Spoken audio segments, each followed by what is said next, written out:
안녕하세요. 김비트의 코인 생존기입니다. 추석 데일리 영상 시작합니다. 데일리 영상 시작하기에 앞서서 갑자기 그런 생각이 들어요. 최근에 봤던 영상 중에 하나인데 제시 리버모어라고 굉장히 유명한 투자자, 트레이더였는데 하루아침에 몇 조를 벌고 결국 생애 살아가는 동안 그걸 계속 트레이딩하다가 결국 망해서 권총 자살을 했던 사람인데요. 결국 투자 시장에서 살아남는 게 얼마나 중요하냐. 생존의 영역이 가장 중요하다라고 하는데 저희 채널이 어떻게 하다 보니까 코인 생존기잖아요. 그래서 같이 잘 생존할 수 있게 항상 그런 거를 잘 전달해드려야겠다 그런 생각이 들었습니다. 자, 어쨌든 지금 폭스에 따르면 발키리, 이더리움, 퓨처스 ETF가 승인되었으며 내일 거래가 시작될 예정이다라고 해서 일단 이더리움의 선물 ETF는 승인이 된 현 상황이고 그런 와중에 SEC는 블랙락의 현물 비트코인 ETF에 대한 결정을 연기했다라고 해서 아마 이 연기가 됐으니 1월달 1월에 다음으로 이제 1월달로 마감이 밀린 것 같습니다. 근데 보시면 블룸버그 ETF 분석가인 에릭 발시나스는 SEC가 현물 비트코인 ETF 발행자에게 연락해서 특이한 조치를 취했음을 암시하는 수다가 있다고 보도했다라는 겁니다. 그래서 이거는 좋은 소식으로 간주가 되고 있고 긍정적인 신호로 간주가 된다라는 건데 무슨 말이냐면 결국 SEC가 ETF 발행자에게 연락해서 뒤로 이런 거 이렇게 갖추고 이렇게 하면 될 수 있다 뭐 이런 거를 얘기하지 않았을까 그런 생각이 좀 듭니다. 조언 같은 걸 했던 것 같아요.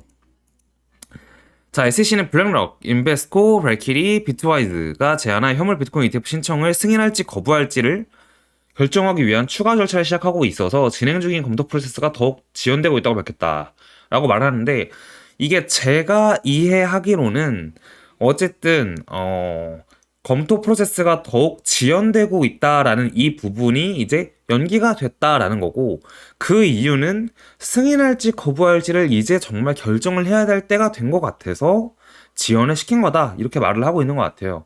근데 방금 보신 것처럼 앞에서는 긍정적인 얘기가 있으니까 승인 쪽을 위해서 지원하지 않았을까라는 게 제 해석이에요. 그래서 원래 10월 중순에 이제 ETF에 대한 답변이 나왔어야 되는데 9월 거는 저번에 이미 8월 말에 연기를 했고 이번 10월 거를 또 연기한 것 같습니다. 그래서 이게 1월로 넘어갔는데 제가 저번 영상에서 설명드린 것 같은데 보시면 원래 여기 보시면 이거 아크 21 shares 비트코인 ETF라고 해서 이게 날짜가 좀 따로 놀고 있었어요. 그레이스케일 같은 경우는 너무 일찍 준비했기 때문에 파이널까지 다 거절되고 승소했고 그래서 GBTC도 언젠가 될 거죠. 근데 아크는 진행 중인 상황인데 이게 24년 1월 10일이 파이널 데드라인이에요. 근데 이번에 10월 달에 결정이 안 나고 1월로 밀리면 재밌는 게 1월로 그럼 아크도 밀렸기 때문에 1월에 대부분이 다 몰려있게 됩니다. 그럼 1월 달에 주르륵 해가지고 한 번에 다 승인이 될 가능성이 매우 높다라고 보고 있습니다. 그리고 올해 가장 낙관적인 분위기가 더 닿았다.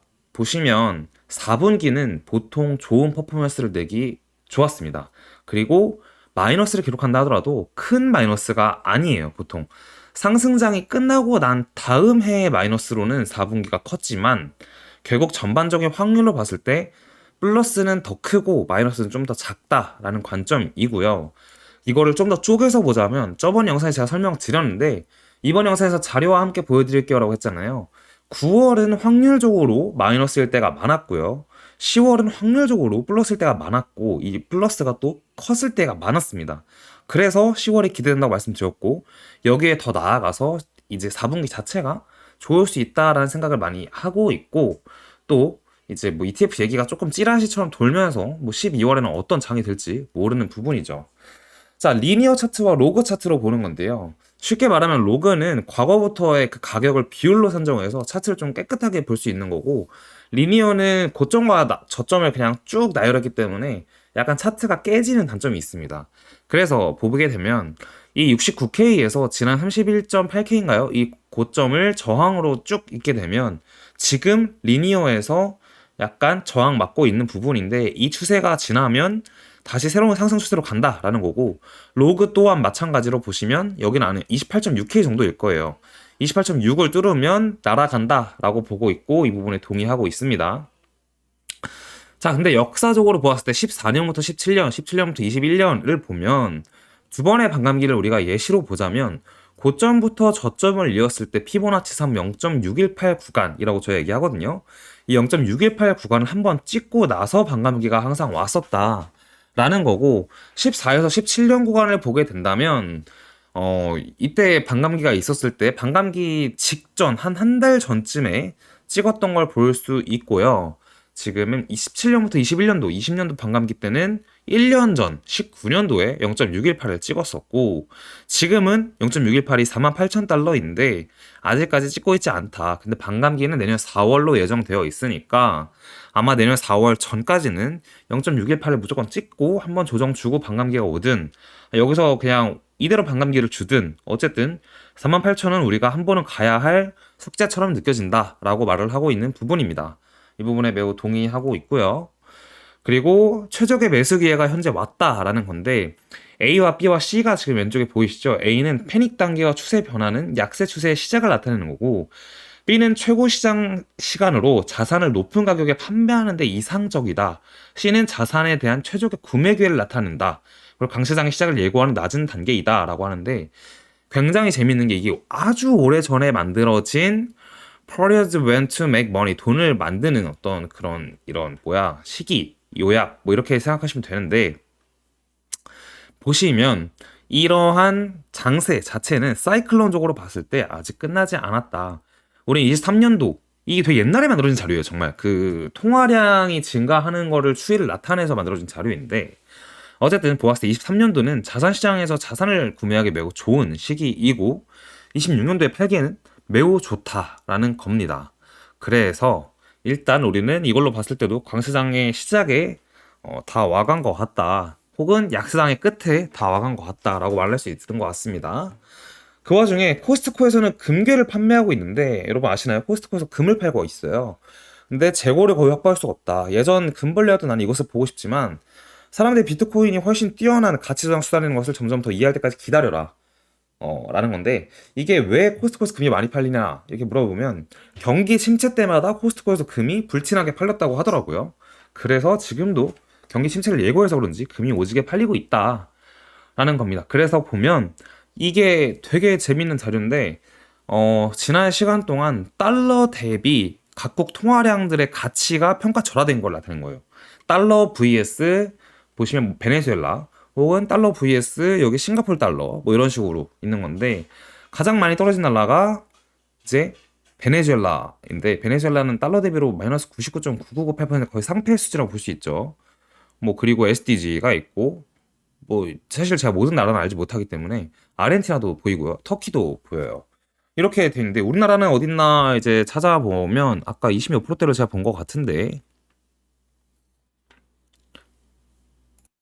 마이너스 20% 여기 있네요. 이렇게 보면은 대한민국은 그나마 미국의 금리에 따라서 환율이 그렇게 개박살난 정도는 아니에요. 이게 저는 하는 총재가 지금 굉장히 잘하고 있다고 생각을 하거든요. 뭐 이거는 사람마다 생각이 다르니까 정답은 없지만 이 환율적인 부분에서 굉장히 잘하고 있지 않나라는 생각이 좀 들고 보시면 위안화나 뭐 타이, 바트, 이제 이런 것도 있는데 어쨌든 전 세계 통화들이 결국은 달러로 대비해서 움직이기 때문에 지금과 같은 장세에서 모든 전 세계의 통화가 이렇게 약간 환율상 약세를 보인다는 거는 경제 자체는 그 나라에게 매우 약점인 부분이거든요.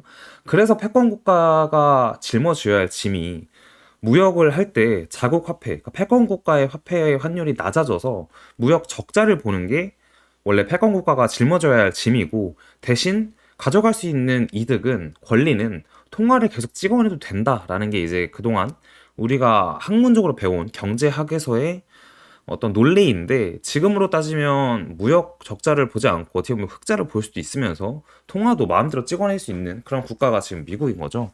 그런 것 때문에인지 탈세계화의 트렌드에 지금 접어들지 않았나 이런 생각이 들고 있는 요즘입니다.